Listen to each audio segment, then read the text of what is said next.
Hey peeps, welcome back. We are talking Love During Lockup, Season 5, Episode 26. Hey, before we get into the video, please do me the honors of subscribing to my channel, hitting the notification bell so you can always be notified when I post new content, hitting the thumbs up because that does wonders for my channel, and share. Thanks. All right now peeps, let's get into it. The show starts off with Ayana and Jamal. Okay, so Ayana is going to meet Jamal's family. She hasn't met them since she was much younger, when Jamal was actually dating her best friend. She met his family and they know her as the friend of his girlfriend, but now she's the girlfriend, and she informs us that Jamal has 6 children, 4 baby mamas, and she is very much intending to be his 5th baby mama and wife. However, she had no clue until his mom dropped a little dime that Jamal also had a first wife. So she's upset. She says that she asked him if he had a wife before, and he said no. He tells her that his first wife was through his religious organization, that he is Muslim, and I guess he had some sort of Muslim ceremony for husbands and wives in their church. I can't really speak on it because I don't know much about it, so I won't. But anyway, he says that she never asked him that for sure, and that they don't have any secrets. He wouldn't keep any secrets from her. First of all, girl, please. You are sitting here telling his mom how excited you are to be his 5th baby mama and his wife. There is nothing cute about being the 5th baby mama. There is nothing cute about it. The fact that he has 6 kids, you have 2 kids, and you also say that you want to have more children with him. You know, the total count at that point, if you have 1 more child with him, that's 9 children. You both are unstable as hell. Now, when they are on their way to meet up with his parents, she's in the car with her brother who has been to jail before, so he knows the game. She's talking about how they're going to get married, and they're going to get married on her birthday, and he's falling for the shit and we see during the flashback that he's agreeing with her about all of this getting married when he gets out of jail. And I'm thinking a couple of things. One thing I'm thinking is you're about to have to turn yourself into jail in a couple days soon. The last thing I want to do is hang out with somebody's family. I think that if I was her, I would want to spend every moment that I have left as a free woman with those 2 children. They're in the back seat while you're driving over to the park to meet his family, listening to your prison tales. We don't give a shit, okay? Pay attention to these tiny babies. That's what I'm thinking. Anyway, she gets very upset finding out that he used to be married. But why? Because you're still trying to marry him. You still want to be his 5th baby mama. You still want to be his wife. Number 2, when you thought you was number 1. The truth is you have never been number 1. You're always going to be number 2, in my opinion. His mom was very clear, and she said, I'm going to be surprised if they make it because it's Jamal. Like, she was speaking very clear. She said, well, are you sure? She said, I know Jamal and you know Jamal, but do you really think he's a one-woman man? Listen, I have said it once. I'll say it again. She is not ready. She really isn't. Jamal, took forever when her brother asked him if they were going to get married when he got out of jail. He stumbled and froze and stuck. Then he said, well, yeah, 2 years later, which is common sense. Y'all don't know each other like that. Yes, you knew him when he was your girl's man. Then you dated him. According to last episode, she has been his girlfriend for 3 to 4 months. She's talking about, I've been holding him down for a year. She doesn't want to wait. She wants to marry him soon as he gets out of jail. This makes no sense. Neither one of you are stable. The whole time that this dude has been in jail, who's taking care of his children? Then she gets upset when she finds out that the lady that he was married to, which his mother co-signed and said they are officially divorced, the lady he was married to is one of his children's mother. She says, oh my gosh, they are so cool. They should be. I'm sorry. If I have a child, and I do, I'm not buddy with my son's father, but we're cool enough. There is no arguments, no fights. He's married, perfectly okay with that. So there's no problems, and it shouldn't be. When you are parents, you have to put aside all the petty bullshit. You need to be able to work it through to co-parent your child properly. I would rather be buddy with my son's father than to be at his throat. Okay, so listen. Ayana, you need to go to jail, do your time, get you some therapy, get your butt out of jail and hit the ground running. Ayana, listen, let me tell you, you need some therapy. You need to spend more time focusing on your children, your career, your mental health, their happiness, and stop with all this foolishness. At this point in your life, your mom is raising your son. Your daughter is with you, but you're not really putting 100% into it. You need to stop focusing on this inmate or any other man at this point. Focus on your children and yourself. You said at one point you wanted to be an anesthesiologist. Then you decided you wanted to be a lawyer, which tells me that somewhere you wanted to go to school. You wanted to have a career path. It is never too late. You are still young. You can get out of jail, get a job, go to school part-time, and spend the rest of your time trying to be the best damn mom you can be. There are other things that you can do out in this world than, what you're currently doing, which is whatever Jamal tells you to do. This is not okay. You are acting very immature, and you are in a situation that is very serious. You cannot get high and drive. You cannot drink and drive. What if one time you got high and drove and you hurt yourself or your children? Someone else's children. There's too many innocent people out on these highways and byways that are getting hurt or killed because of other people who are acting ridiculous and who are acting irresponsible like yourself. It's time to grow up. And I think that it's time for her mother to stand up and say, I will no longer support this bullshit. I'm sorry. I'm done with her. Moving on. Andrew and Candice. Now, honey, listen. I found myself being extremely sad during this segment. I said, Chaz did a lot of things for Bronwyn, but it was never this much. Andy did a lot of things for Brittany, but it was never this much. Andrew has lost his damn mind. This man has driven 36 hours across the country. He has spent $15,000 on a woman that he has only seen twice for a total of 4 hours, 2 hours per visit. He has rented a beautiful apartment for her that is $1,316 a month. Where I live in Ohio, that is someone's mortgage payment.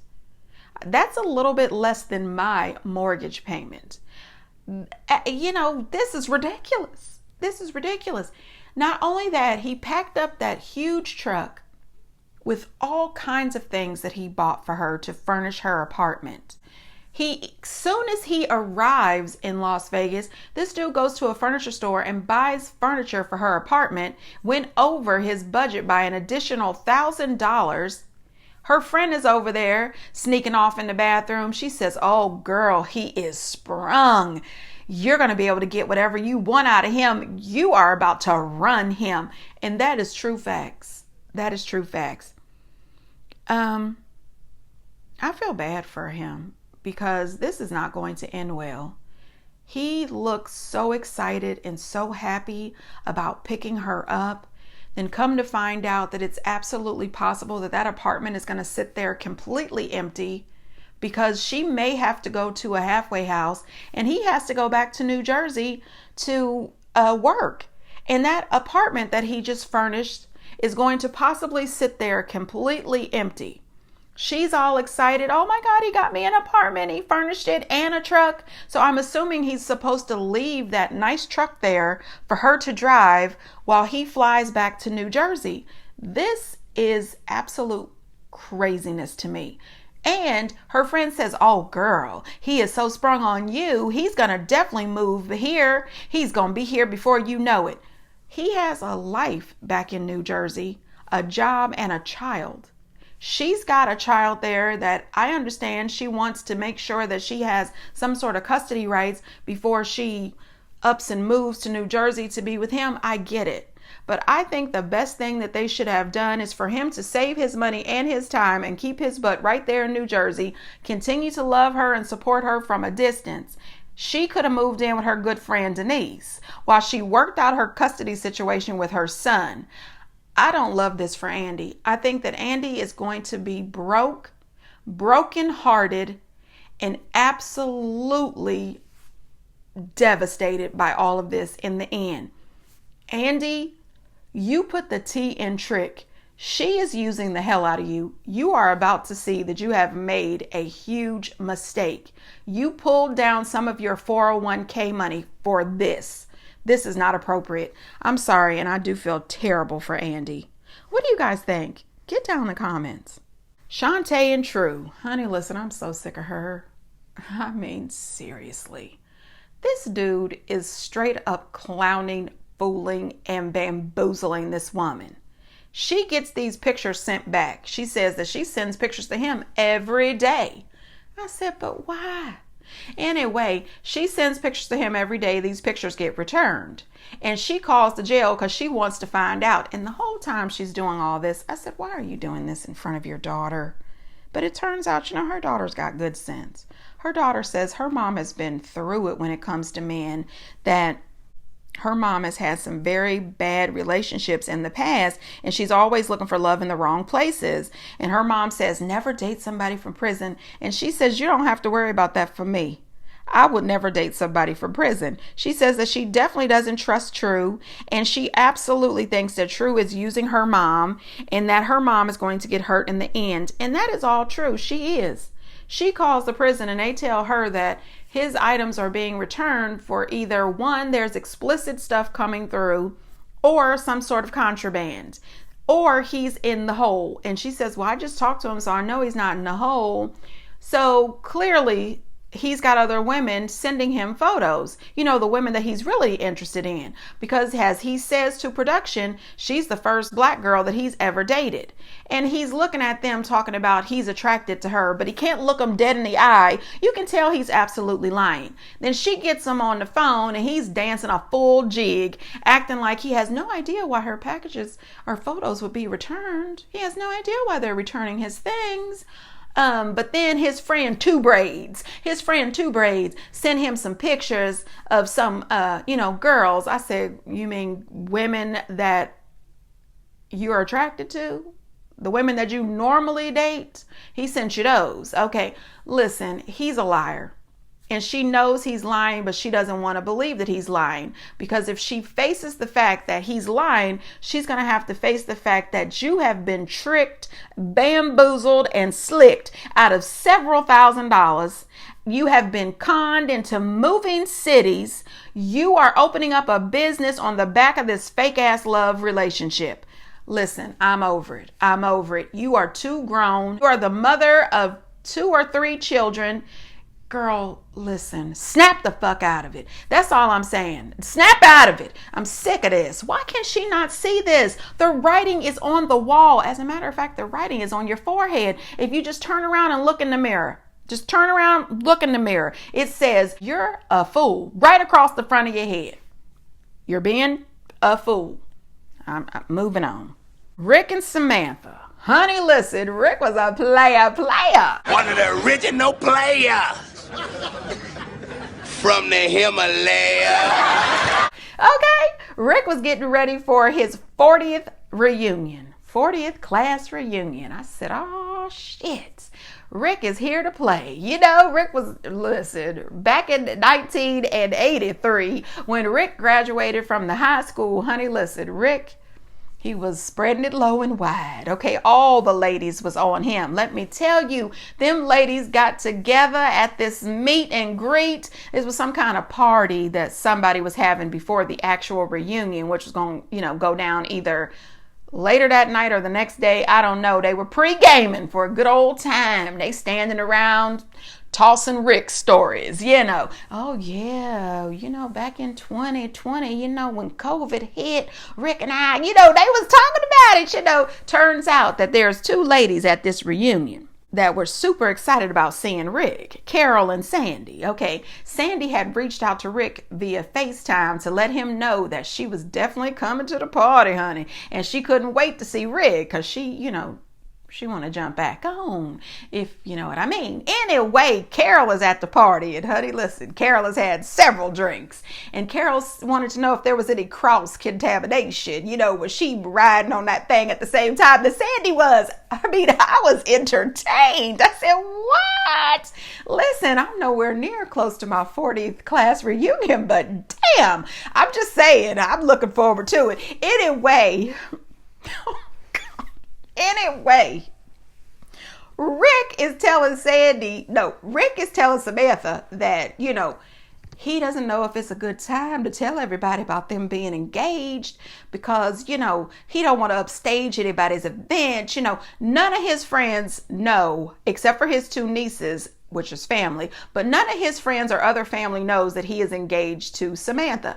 The truth is, I'm feeling some reservations. I don't think that Rick really wants to marry Samantha.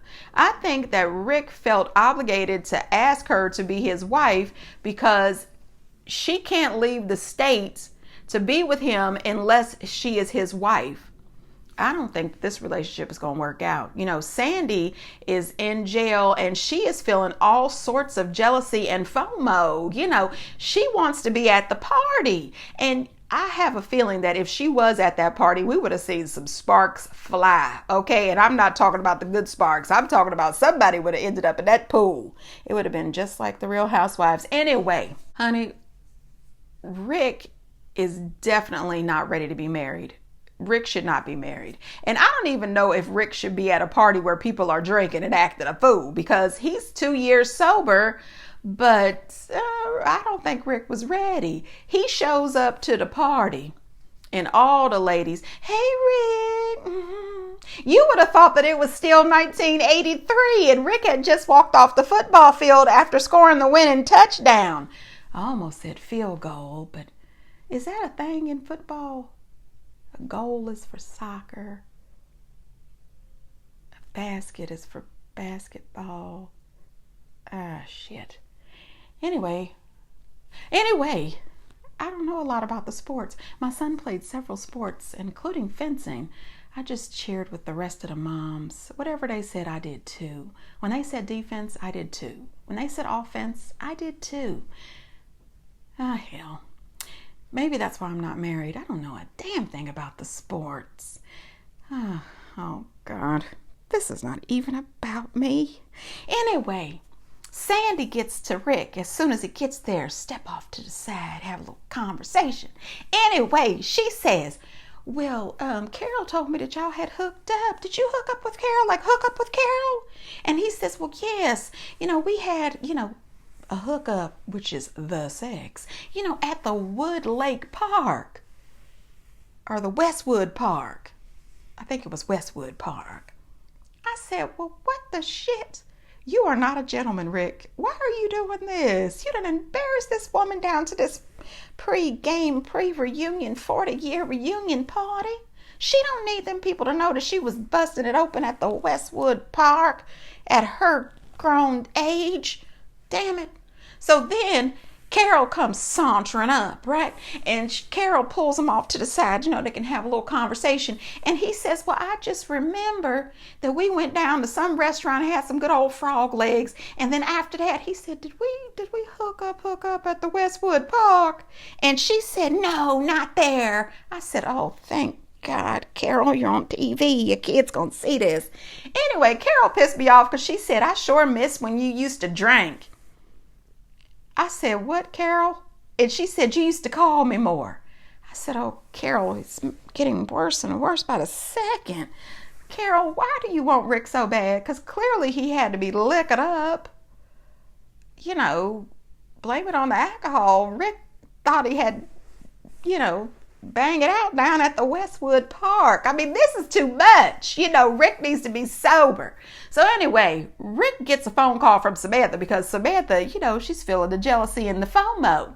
So he answers the call, which a lot of times people are like, well, why would he pick up? Why did he pick up? Why did he get on the phone? Because it's in his contract with Love After Lockup. You're supposed to answer the calls and you have to answer them on speakerphone. So that's why he was shuffling fast, trying to get over there so he could answer the phone in private. But no, ma'am. No, ma'am. He's on the phone talking to her, talking about, well, I haven't told anybody yet because I don't really think it's the time, and carrying on. And he had told her that he didn't think Sandy was coming to the party, but he was lying because Sandy had already FaceTimed him and told him she was looking forward to seeing him at the party. You know what I mean? So anyway, Sandy walks up. She says, hey, Rick.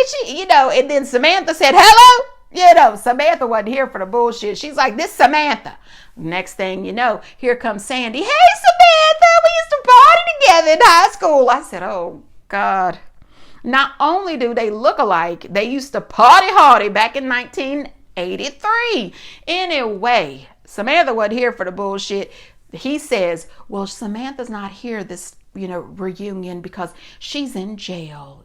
She got arrested. And I said, arrested for her 4th DUI. That's why she's still in jail. And by the way, according to Sarcasm, she is still in jail. Honey, listen, she got some additional charges and she is not scheduled to get out. So I don't know what the hell going on with her and Rick, but I don't think they was going to make it. No way. Anyway, Rick was stuck between a rock and a hard place. Well, really, he was stuck between Sandy, Carol, and Samantha. And he had to tell her, she says, are you guys boyfriend and girlfriend? I laughed a little because I said, for y'all to be at y'all's 40th class reunion, it sounded a little weird being boyfriend and girlfriend.